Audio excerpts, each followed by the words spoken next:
merawat dan membesarkan akan jadi pembelajaran bagi kami juga, Bu.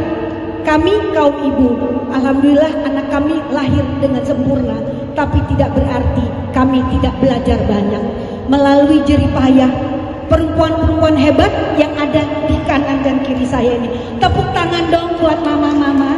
Ceritain Peli, ini ada apa nih dengan Mbak Risna hari ini? Ada workshop ya, workshop bahasa isyarat. Kita lagi belajar bahasa isyarat. Jadi alhamdulillah nih Mbak Rasina dukung program acara yang kami lakukan dari Yayasan Puspa Indah. Kebetulan ini kita memperingati Hari Bahasa Isyarat Internasional sekaligus Hari Sumpah Pemuda. Jadi kita mengajak anak-anak muda untuk peduli, untuk kita bilangnya jadi teman berarti. Berarti itu berempati sepenuh hati. Jadi kita berusaha untuk I hear you, mendengar teman-teman tuli, bisa berkomunikasi dengan teman-teman. Nah, Mbak Rasina salah satunya di jagoan nih, volunteer udah langsung belajar bahasa isyarat. Ya, hari ini menang sekali bahwa gini, saya hadir di sini itu sebagai personal, saya hadir sebagai ibu. Saya melihat bahwa anak-anak luar biasa ya, walaupun anak-anak difabel ini, tapi supportnya luar biasa. Orang tuanya juga ibu-ibu yang luar biasa ya, ibu-ibu hebat. Saya kagumi. Tentu saja selama ini teman-teman tahu saya selaku aktivis yang menyuarakan suara perempuan, saya bangga bahwa dari rahim perempuan-perempuan ini lahir juga anak-anak hebat. Artinya dengan keterbatasan mereka mampu. Bayangkan hari ini kami belajar bahasa isyarat, hari ini kami melihat karya-karyanya, kami mencicipi makanan-makanannya. Dari anak-anak tadi kita cicipi kopinya ya, kita cicipin burgernya, kita cicipi makanannya. Kita yakin bersama-sama kita bisa, mari sama-sama kita support teman-teman difabel. Saya acung jempol buat Yayasan Puspa Indah yang sudah luar biasa ini, dan alhamdulillah ada Feli, ada Delia, ada Ibunda tentunya yang kedepannya kami akan bersama-sama untuk mendukung program-program selanjutnya. Amin. Bagi masyarakat yang anaknya artinya tanda kutip itu bisa kemana untuk belajar ini? Untuk menghubungi kita akan kasih nomor kontaknya. Jadi untuk yang mungkin para ibu yang memiliki anak berkebutuhan khusus, bisa mungkin nanti menghubungi Yayasan Puspa Indah, karena kita pun di sini parenting dan child. Jadi untuk ibu-ibu yang mempunyai putra-putri yang berkebutuhan khusus, itu kita pun ada pelatihan khusus untuk para ibu bagaimana untuk bisa mendalami parenting anak-anak. Untuk apa ya? Untuk umum atau untuk umum ya? Bisa diceritain ininya, kenapa ide ini keluar? Oke, ide ini keluar sebenarnya gini. Saya sering berpikir ketika kita di lapangan, ada orang buta, kita bisa tuh dia buta, kita bantu. Karena dia bawa tongkat, atau dia mungkin bisa kita Terlihat dari tapi bagaimana fisiknya. dengan teman-teman tuli? Ya. Mereka tampak seperti kita, tapi ketika di jalan mungkin dia tidak mendengar, tiba-tiba ada mobil, bagaimana kita tahu bahwa mereka dalam bahaya? Tapi kalau misalnya kita bisa berkomunikasi, pasti kita tahu. Kalau kita panggil tidak menyahut, berarti mungkin dia tidak mendengar. Berarti teman tuli, kita sebagai teman dengar harus bisa paham bagaimana menolong teman-teman tuli. Istilahnya difabel. Jadi, dan sangat sedikit sekali datanya bahwa masyarakat itu sudah bisa bahasa isyarat. Ini masih sedikit sekali.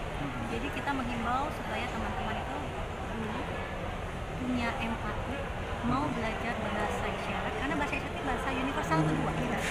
Ini yang bisa kita terapkan dimanapun kita berada, karena ini dunia kita semua sama. Harapannya dengan apa? Sekarang kan kayaknya bahasa isyarat kan udah masuk ke televisi, udah kemana? Apakah mungkin atau di setiap mall atau setiap itu tuh harus ada memang? Oke, kita harapan kami kepada teman-teman difabel, terutama teman-teman yang tidak mendengar, dengan kita masyarakat awam belajar bahasa isyarat akan banyak kegunaannya. Kami juga mendorong dan mendukung pemerintah agar pemerintah juga bisa mengeluarkan peraturan agar bahasa isyarat ini bisa diterapkan menjadi bahasa yang harusnya dikatakan Mbak Feli tadi bahasa kedua mungkin kita berharap kita mampu berkomunikasi dengan semua. Jadi tidak hanya berkomunikasi terhadap orang-orang normal, tapi teman-teman disabilitas tadi.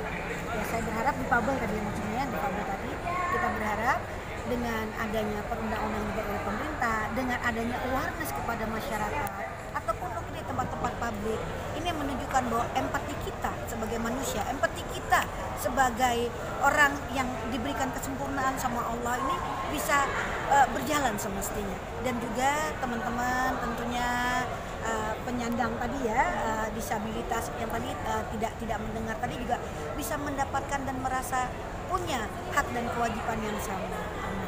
Amin. Mereka punya banyak teman dengar yang bisa jadi teman curhat. Jadi simpelnya saya bisa curhat dengan teman-teman. Mas Satria contoh kita pernah dengar bahasa gaul ya. Kalau Iya. soal buah bahasa gaul bisa dipopulerkan mungkin oleh Mbak Dewi Sartan.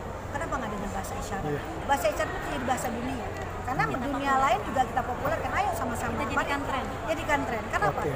Ini adalah tren yang baik, tren positif yang bisa dinikmati oleh semua kalangan. Dari yang muda sampai yang tua. Ibaratnya gini, kalau boleh bahasa gini, kalau kamu punya hati, kamu harus belajar bahasa Ada, isyarat. iya. Gitu. Jadi kita bikin tren bahwa lo nggak keren lo kalau nggak bisa bahasa isyarat. Lo udah belajar dong bahasa isyarat, walaupun masih basic ya, tapi nanti kita bisa lanjut ke yang lebih advance lagi. Yang lebih advance. Tapi itu seru, pasti. Kalau coba dulu, begitu coba pasti ketagihan itu. Oke. Bagi masyarakat yang anaknya artinya tanda kutipnya itu bisa kemana untuk belajar ini? Untuk menghubungi kita akan kasih nomor kontaknya. Jadi untuk yang mungkin ibu yang memiliki anak berkebutuhan khusus bisa mungkin nanti menghubungi Yayasan Puspa Indah, karena kita pun di sini parenting dan child. Jadi untuk ibu-ibu yang mempunyai putra-putri yang berkebutuhan khusus, itu kita pun ada pelatihan khusus untuk para ibu bagaimana untuk bisa mendalami parenting. Workshop ini sampai di sini apa ada kelanjutannya nanti? Pastinya berkelanjutan, karena ini jujur kita cut close karena memang kapasitasnya slotnya terbatas, tapi masih banyak yang mau daftar. Yang mau ngomong kita harus nanti tampung yang kemarin daftar tapi bisa ikut hari ini. Insya Allah mudah-mudahan nanti kita lanjut. Antusiasnya luar biasa. Tadi kita juga sebenarnya tadi kita dipundukan jadi oleh Pak Wali Kota dan Ibu tentunya, dan juga bersama dinas-dinas yang lain ya.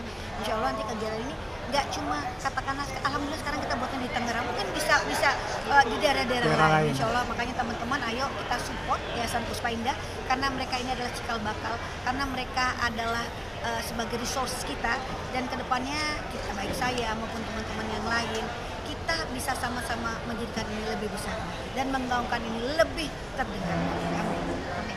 Untuk mencarinya itu ke webnya apa nama webnya? Nah ini dia. Yayasan Puspa Indah itu sudah ada dari tahun 85. Oh, oke. Cuma selama ini tidak pernah Explore digaungkan. dan Mereka dongkrak. hanya dulu. Ya namanya kan ini era lama, era angkatan babe gue, nah sekarang angkatan kita nih. Nah, insya Allah melanjutkan kita akan Oke. buatkan, insya Allah. Gini teman-teman bisa kontak Pali, bisa kontak ke saya Nanti Rasida, ada kontak melalui Yayasan sosmed Puspa dan Indah. lain-lain. Nanti kita akan share. Atau bisa follow Diva Prena. Ada IG yang baru dibuat, itu namanya Diva Prena. Diva Friend. Itu bisa mention atau follow terus mention. Nanti bisa DM kalau perlu. Oke. Thank you. Sip.